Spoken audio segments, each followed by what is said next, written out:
The issue is less about banning abortion and more about saving babies. How do you save babies without banning abortion? Welcome to Redeemer Reacts, where we watch videos for the first time and give our reaction. So let's take a look. President, did Arizona go too far? Did Arizona go too far? Yeah, they did, and that'll be straightened out. And as you know, it's all about states' rights. This total ban on abortion Went too far? Yeah, that's disappointing. Donald Trump is the most pro-life president that our country has ever had. His track record is impeccable when it comes to pro-life up until this moment. And that's unfortunate. And politicians lie. And my hope is that he is lying here and going to continue the pro-life advocacy that he had for his entire first term. that the Arizona Supreme Court just ruled on is out of line with where the people of this state are. The issue is less about banning abortion and more about saving babies. How do you save babies without banning abortion?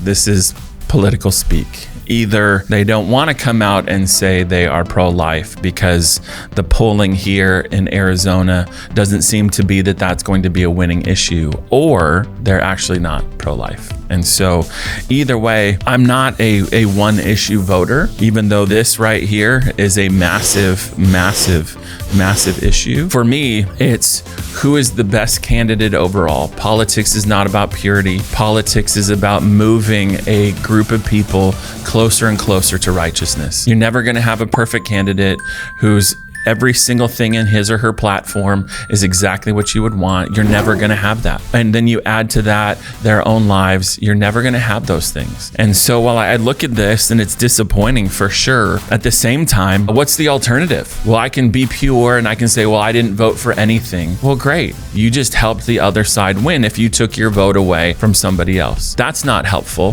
That's actually naive and foolish. In this country, you are given two options. And so if you want to move the country more in a direction of righteousness, you're going to choose one or the other. The party platforms are very easy. You just read the party platforms for 2024. Read them. You don't even need an open Bible. Just read them. It's going to be very clear as a Christian which way you should vote. And so this kind of stuff, I don't like this. I don't like politicians. Don't trust politicians. But at the end of the day, I don't get the choice to just say, well, I'm just going to check out. No, this is my country and I need to be involved in the things that are going on in my country. And so Christians, part of the reason that they can do this, part of the reason they can say this is because Christians, you're not making your voice known. You're not out there advocating for things like life, doing what you can. I know some of you are and keep it up, but for the most part, we're on the sidelines watching because other things are far more important to us than this until it's time to vote. And then we cram for the test and vote, and then we go back to our lives. Well, no, these kinds of issues show how much Christians should be involved in the political process in the ways that our country allows us to. Voting, studying, being involved, going to school boards, going to city council meetings, getting involved in politics if you think that the Lord wants you to do that. But this kind of stuff is really, really frustrating for me. It doesn't help get these people elected. They might think, well, I'm pushing more towards what the polling numbers are saying, but what they're doing is they're alienating people like me. And that's not helpful. Hope that was helpful though. And we'll see you for a next round of Redeemer Reacts.